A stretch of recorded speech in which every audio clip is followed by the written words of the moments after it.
Dans cet épisode de Psy en coulisses, Eva interviewe Anne-Céline L'Enfant, une psychologue du développement qui travaille en dispositif ITEP, Institut thérapeutique, éducatif et pédagogique.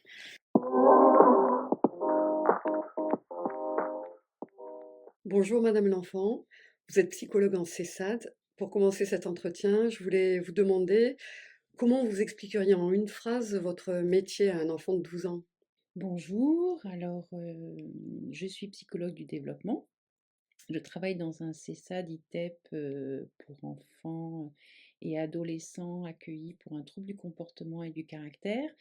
Et je dirais en une phrase que ma pratique consiste à m'intéresser à comment l'enfant utilise ses capacités, ses compétences pour grandir et pour faire grandir son intelligence et favoriser ses apprentissages.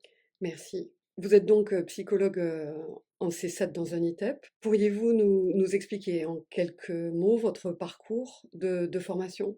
Alors, dans mon parcours de formation, il date un petit peu. À l'époque, on devenait psychologue. Alors, avec un bac plus 5, ça s'intitulait le DESS. C'est la place du master, donc il y a actuellement. On se spécialisait en troisième année aussi.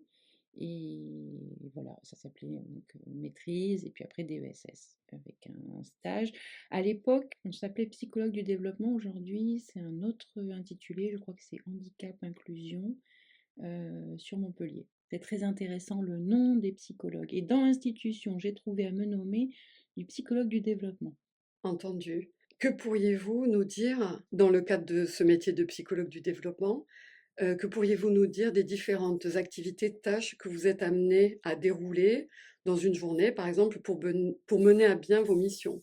Alors, il y a plusieurs choses que l'on peut être amené à faire. Il y a des temps de réunion. C'est des temps où on construit un projet, le projet de l'enfant. Et là, c'est intéressant parce qu'on est à plusieurs. On a des temps, j'ai des temps aussi de médiation en groupe.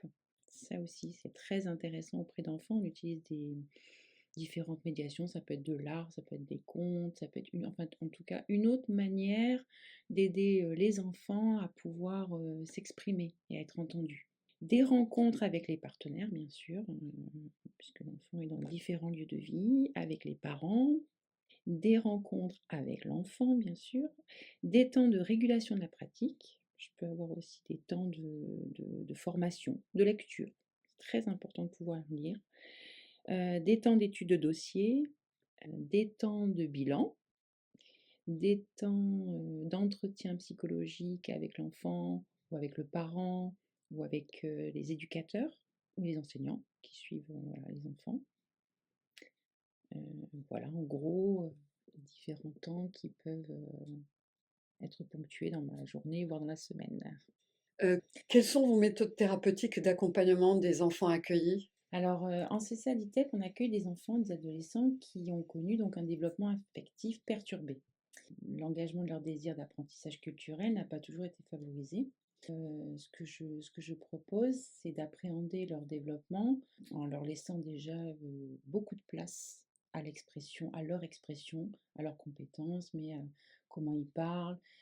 Je m'attache à essayer de comprendre le symptôme de l'enfant, parce que je pense que le trouble du comportement, c'est une solution en fait qu'ils ont trouvée, même si elle est délicate, difficilement compréhensible aussi par, la- par les autres.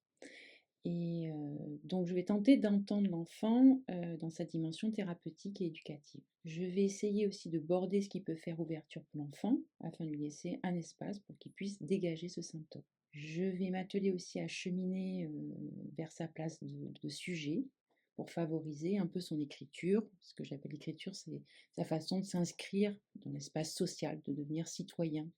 Et je vais aussi chercher à transmettre ce mouvement aux autres professionnels.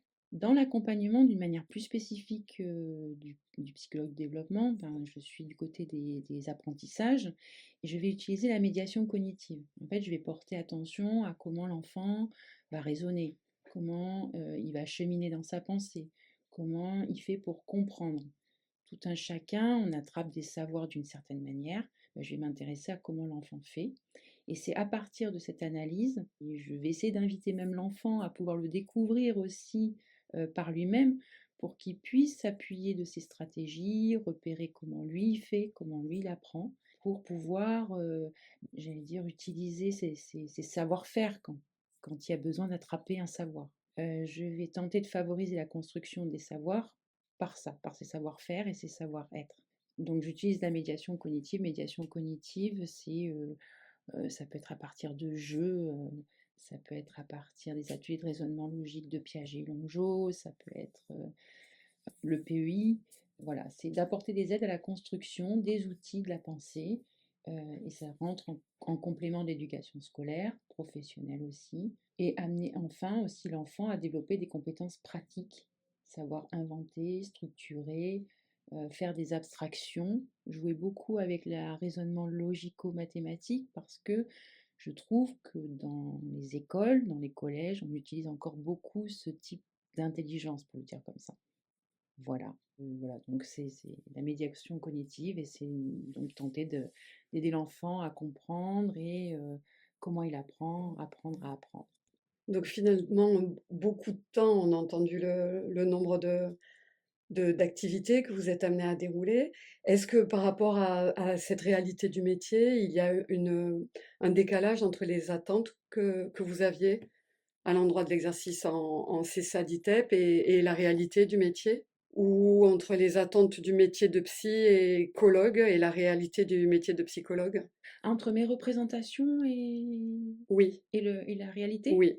oui, j'avais à peu près cette idée qu'on travaille comme ça. Ensuite, je n'avais pas idée qu'on accompagnait l'enfant, d'une manière très, très proche de lui, donc il y a beaucoup, beaucoup de surprises. Là, je vous parle d'un emploi du temps, quand je dis des temps de réunion, mais après toute la surprise, elle est dans la rencontre avec, chaque enfant et chaque professionnel. En fait, je dirais que chacun, on se sait déjà psychologue. Chacun a l'expérience déjà de la relation humaine, mais même on n'est pas quand même psychologue. On doit quand même se détacher de cet aspect de la relation humaine. Voilà, au prix d'apprendre et j'apprends encore et j'apprends chaque fois. Et donc pourriez-vous dire que ce métier vous épanouit, vous rend heureuse? En tout cas, il est plein de surprises. Voilà, je dirais que oui, il me rend heureuse. Parce que chaque fois je vois des trouvailles. Je vois des trouvailles chez les uns, chez les autres, par moments aussi, des trouvailles, avec moi-même quand, bah, faut trouver une manière de donner le goût à un enfant de parler alors qu'il n'a pas envie de parler, qu'il ne peut plus parler, enfin voilà, ça demande d'être, créatif, inventif. Donc oui, oui, ça peut être, déstabilisant, ça peut être, amusant, ça peut être, stressant. Mais ouais, ouais, oui, c'est riche de la relation, quoi. En ce qui concernerait justement temps, ces moments ou ces rencontres plus difficiles ou plus stressantes, comment vous préservez-vous de ces situations-là? Alors oui, en effet, ça j'avais pas mesuré, ça rejoint votre question sur la représentation que j'avais du métier. J'avais pas mesuré que face à des situations, que vivent des enfants qui sont particulièrement difficiles, même si on est détaché sur un plan affectif, on est quand même confronté à des cas qui nous perturbent, qui nous remuent. Je dirais que ce qui m'aide, moi, c'est le cadre juridique et éthique qu'on peut avoir. Et puis, il y a le fait aussi qu'on est au clair, qu'on est dans une certaine solitude, mais on a aussi des temps qui s'appellent l'analyse de pratique et qui est très très précieux parce qu'avec d'autres collègues, alors soit c'est partagé avec d'autres fonctions ou pas, enfin ça c'est voilà, au choix des institutions. En tout cas, ça, c'est très, très important pour pouvoir un peu poser des mots, essayer d'être éclairé avec d'autres sur des situations. Puis c'est une manière aussi de se mettre un peu à distance émotionnellement. Parce que oui, on va rencontrer des situations qui vont nous demander de prendre quand même une bonne distance. Mais bon. Donc moi, je conseille aussi de pouvoir aussi, s'il n'y a pas d'analyse de pratique, en tout cas de le travailler par ailleurs. Je vous remercie, Madame L'Enfant, pour le temps pris, de nous transmettre, votre, goût pour ce métier, quelque chose peut-être d'une passion et à bientôt. Merci.